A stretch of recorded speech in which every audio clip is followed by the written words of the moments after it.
जो लगातार संस्कृत बोल दे, को बड़ी बड़ी कथा सुना दे, हम न सोचे महापुरुष पढ़ा है तो बहुत गजब का। तो हमें ज्ञान नहीं था। तब हमें ज्ञान होगा, हमारे पास एक ISI मार्क का एक पैमाना होगा, फुट रूल होगा, हम तुरंत नाप लेंगे इसका साइज क्या है, हम उसको रिजेक्ट कर देंगे। अगर हमारे वेदों से नहीं मिलता उसका ज्ञान तो रिजेक्टेड है। तो मनुष्य जीवन प्राप्त प्राणी जो भक्ति नहीं करते और करते हैं शास्त्र विरुद्ध करते हैं, तो वो अपना जीवन नाश कर रहे हैं। जो विद्यार्थी और जो टीचर आउट ऑफ सिलेबस पढ़ाता है, पाठ्यक्रम से हटकर ज्ञान देता है, नावल सुनाता है, वैसे कोई फिल्मी स्टोरी सुनाता है, अपने जो पाठ्यक्रम से बाहर का जो ज्ञान है वो एग्जाम में काम नहीं आता। और एग्जाम में वही काम आएगा जिसने सिलेबस पढ़ रखा है, पाठ्यक्रम पढ़ा है। तो हमारा पाठ्यक्रम है 4 वेद, 18 पुराण और श्रीमद् भगवद गीता, कुरान और बाइबल। क्योंकि हम सभी मानव हैं, पूरे विश्व के हम एक ही परमात्मा के बच्चे हैं। जीव हमारी जाति है, मानव धर्म हमारा, हिंदू मुस्लिम सिख ईसाई कोई धर्म नहीं है न्यारा। हम केवल भगवान के लिए बढ़ते चले गए और भटकते चले गए। अब उसी परमात्मा ने आके हमें फिर इकट्ठा करने की चेष्टा की है। उस समय हम समझ नहीं सके क्योंकि हम अशिक्षित थे। अब हम शिक्षित हैं, सदग्रंथ हमारे पास हैं और तत्व ज्ञान दास को परमात्मा ने दे रखा है, ये आपके रूबरू कर दिया है। अब इसको आसानी से समझेंगे। अब जो प्रसंग चल रहा है कि जिन महापुरुषों ने परमात्मा को देखा और उन्होंने बताया कि वो भगवान ऊपर रहता है, ऊपर, और वहां से चलकर आता है और हमें मिला, उसको मिला, ऐसे मिला, सारे प्रमाण है हमारे पास। अब वेद क्या बताते उस परमात्मा के बारे में, वो क्या लीला करता है? यदि वेदों में भी वही प्रमाण मिल जाता है जो उन महापुरुषों को मिला जिन्होंने बताया कि मुझे भगवान मिले परमात्मा और सचखंड लेकर गए, मुझे वापस छोड़ा, वो है परमेश्वर ब्रह्म, वो कंप्लीट गॉड है। और वैसी ही लीला वेद बताते हैं तो आप अपने आप समझ में आ जाना चाहिए। अगरम अगरम खत्म हो जानी चाहिए प्राणी की, और बिल्कुल हो जाएगी। और कहते हैं आंखों देख कर भी जो नहीं मानता, जानबूझ साची तजय और करे झूठ तने, ताकि संगत है प्रभु स्वप्न में बिना दे। इसे नालायक आदमी तो कहते स्वप्ने में भी नहीं मिला, जो आंखों प्रमाण देख कर फिर बकवास करता है, झूठ बोलता है, रामपाल ये करता है, कहाँ लिखा है दिखाने लग रहा है, मैं सारे सदग्रंथ प्रमाणित कर रहा हूँ, सामने दिखा रहा हूँ, फिर भी कहता है, झूठ बोलता है। तो वो स्वार्थी और काल का पक्का दूत है। उस व्यक्ति का मुंह नहीं लगना चाहिए, उसकी बात नहीं सुननी चाहिए अपने सफल होने के लिए।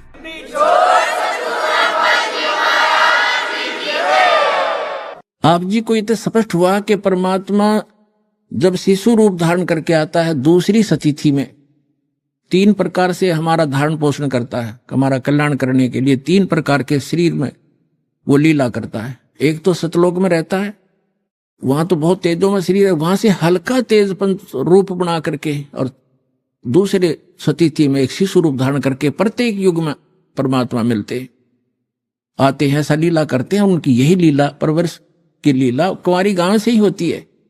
और तीसरी स्थिति में वो महात्मा साधु संत का रूप बना के कभी भी कहीं प्रकट हो जाते हैं और अपनी अच्छी आत्माओं को मिलते हैं, उनको ज्ञान समझाते हैं।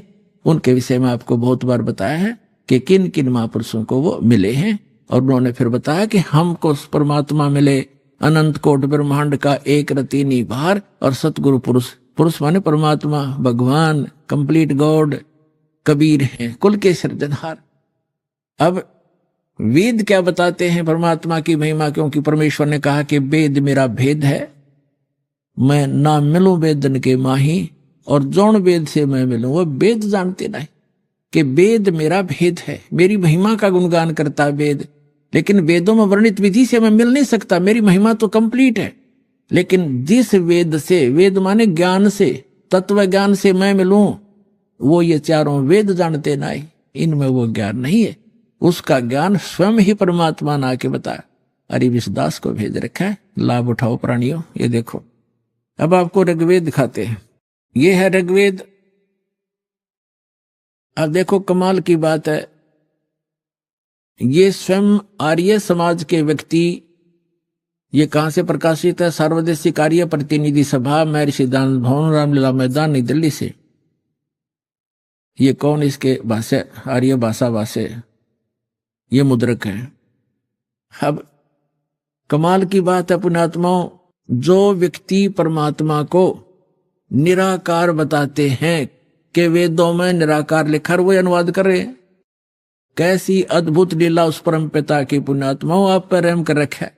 यदि इन वेदों में ये ना लिख रखा होता, अनुवाद नहीं कर रखा होता इन्हीं के द्वारा, तो ये कभी भी आपको ऊपर नहीं आने देते कि रामपाल दास साची कह रहा है। लेकिन वो तो अन्य प्रमाण बहुत से देता दास, और भगवान जो लीला करता वो करके दिखाते, प्रमाणित तो हो जाता, लेकिन और ज्यादा समय लग जाता। ये भ्रमित करने वालों का दाव लगा रहता। अब इनका दाव कति समाप्त हो गया। इन्होंने अपने कर कमल से अनुवाद कर रखा। अनुवाद सही है, उनकी सोच गलत है, उनका अनुभव गलत है। महर्षि दयानंद ने सत्यार प्रकाश नामक एक पुस्तक का निर्माण किया है, रचना की है।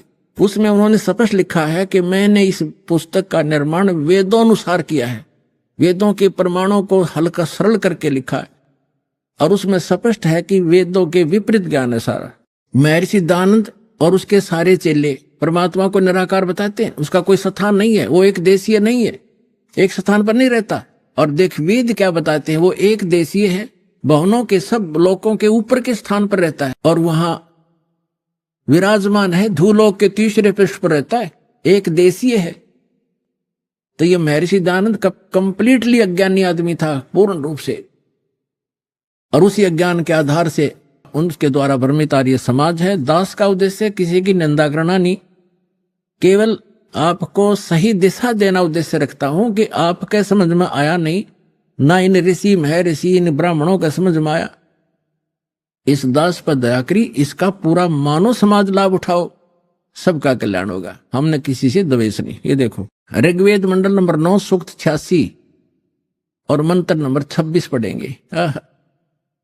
इसमें लिखा है कि यज्ञ करने वाले यजमानों के लिए परमात्मा, यज्ञ माने धार्मिक अनुष्ठान, करने वाले यजमान माने भक्त, साधना करने वाले साधकों के लिए परमात्मा, सब रास्तों को सुगम करता हुआ उनके विघ्नों यानी संकटों को मर्दन करता है, नष्ट करता है, उनको पवित्र करता हुआ और अपने रूप को सरल करता हुआ। क्योंकि सतलोक में परमात्मा का रूप आपको बताया दास ने कि बहुत तेजो में है। अगर वो एज इट इज आ जावे यहाँ पर उसी तेजो युक्त शरीर से, जिसके एक रोमकूप में करोड़ सूर्य करोड़ चंद्रमा मिला दे, इतनी रोशनी तो हमारी चरम दृष्टि नहीं दे सकती। हम देख सूर्य को नहीं देख सकते, और वो तो करोड़ों सूर्य एक रोमकूप में इतना प्रकाश हो। इसलिए परमात्मा अपने रूप को सरल करके आते हैं। जैसे एक कक्ष में, कमरे में 1000 वाट का ट्यूब है, 500 की है, 100 की है या 10 वाट की है, तो उस सब बंद करके एक 10 वाट की चालू कर दी या 5 वाट की, तो जितना आवश्यक प्रकाश उससे है वो हो गया, बाकी वो है विद्यमान, लेकिन वो प्रकाश ऑफ कर लिया। ऐसे वो परमात्मा का जो शरीर है इतना नूरी है, उसको कम करने के लिए वो अपने उस ऐसे स्विच ऑफ करके ओनली सिंपल सा प्रकाश युक्त शरीर यहां रख लेते। तो उसका प्रमाण यहां देखिएगा, ये पढ़ रहे हैं ऋग्वेद मंडल नंबर 9 सूक्त 86 मंत्र 26 पढ़ रहे हैं, 86 का 26। अपने रूप को सरल करता हुआ, अपने रूप को, शरीर अपने रूप को, सकल को सरल करता हुआ वह कांति में परमात्मा। ये देखो इन्होंने यहां गड़बड़ी कर दी। ये देखो ये है कबीर, हम कबीर बोल रहे हैं, बै बोल रहे हैं हम कबीर, वेदों को वेद बोलते हैं, तो यहाँ कबीर हम यो कबीर लिखा, कबीर। इस रै को इन्होंने संधि छेद करके अपसर्ग लगा दिया, अपसर्ग लगा के इसका अर्थ कर दिया, कवि का अर्थ कर दिया सर्वज्ञ। कवि कोई सर्वज्ञ नहीं होता, ना आज तक होया है, परमात्मा ही सर्वज्ञ होता। यहां अर्थ नहीं करना चाहिए था, अर्थ करके अनर्थ किया इन्होंने। यदि कहीं किसी काव्यकार की महिमा वर्णित हो और वहां कवि शब्द हो तो वहां अर्थ किया जा सकता, काव्यकार कर दे, सर्वज्ञ वहां भी नहीं किया जा सकता। तो यहां कबीर देव लिखना था। जैसे ये यजुर्वेद है, आपको प्रमाण दिखाते हैं। जैसे ये एक पुस्तक है यजुर्वेद, इस पर ऊपर रे लगा हुआ है। अब इसी में प्रमाण दिखाते हैं आपको। ये देखिएगा, ये यजुर्वेद है, ये महर्षि दयानंद द्वारा ही इसका अनुवाद है। ये प्रकाशक सार्वजनिक कार्य प्रतिनिधि सभा 2/5 महर्षि दानंद मैदान नई दिल्ली से। और ये महर्षि दानंद द्वारा इसका अनुवाद है और ये यहां से छपा। इसके हम आपको ले चलते हैं 36वें अध्याय के, यह 63वां अध्याय यानी 36वां अध्याय 36, ये यजुर्वेद है। और यहां देखिएगा इसका प्रथम मंत्र है, इसमें लिखा है कि रचम वाचम प्रपदे मनो यजु प्रपदे, ये यजु शब्द है, इसका 2 उपसर्ग लगा रखिए। अब इसका अनुवाद महर्षि दानंद जी ने यहां कर रखा है, देखिएगा इसमें यजु, ये यजु शब्द है, इसका अर्थ यजुर्वेद लिख दिया, बिल्कुल सही। अगर इसका अर्थ कर देता तो ये महिमा यजुर्वेद की थी, और यहां यजुर्वेद लिखना पड़ा, ये ला के हमको यजुर्वेद बोलना, यजुर्वेद, तो यहां इसने यजुर्वेद लिखा, बिल्कुल सही लिखा। अगर यहां अर्थ कर देते तो महिमा यजुर्वेद की थी, तो कैसे समझते कि किसकी महिमा, ये अनर्थ हो जाता।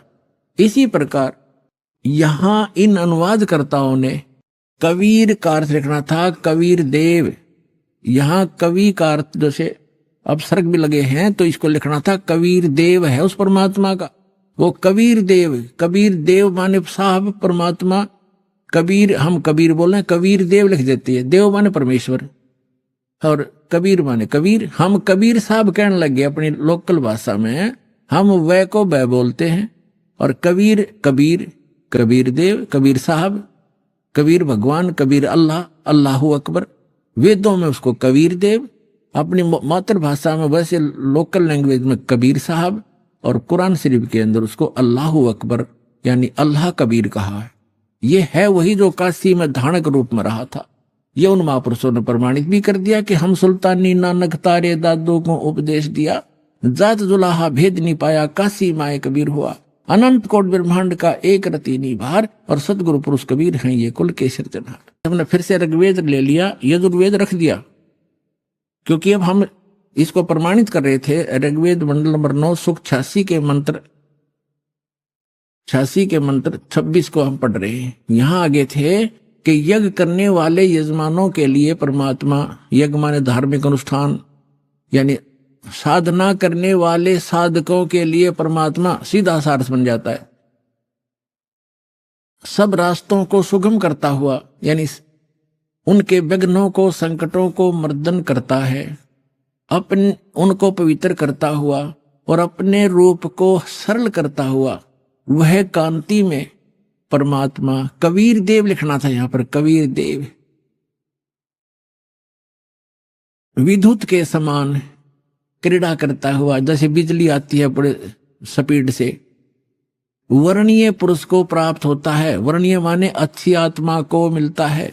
यहां देखो 27 में क्या कहा, वो कहां रहता है वो परमात्मा, जो परमात्मा ध्युलोक के यानी तेजो में लोक के तीसरे पृष्ठ पर रहता है, तीसरे पृष्ठ पर विराजमान है। ठीक है, अब यहां 2 कंसेप्ट तो कति क्लियर हो गए।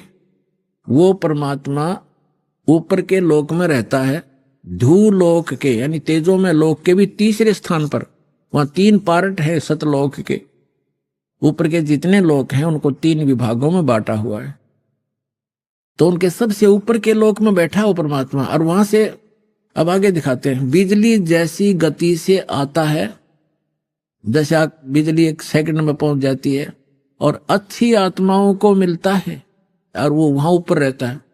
और अब देखो ऋग्वेद मंडल नंबर 9 सूक्त 82 का मंत्र 1 दिखाते हैं, 1 और 2 आपको स्पष्ट कर देगा। ये देखिएगा, ऋग्वेद मंडल नंबर 9 सूक्त 82 और मंत्र नंबर इसका यहाँ 82 यहां से शुरू होता है, इसका मंत्र 1 है। ये रहा, इसमें है कि वो अमर परमात्मा, सोम माने सर्वोत्पादक प्रभु, सबकी उत्पत्ति करने वाला परमात्मा, प्रकाश रूप सद्गुणों की वृष्टि करने वाला।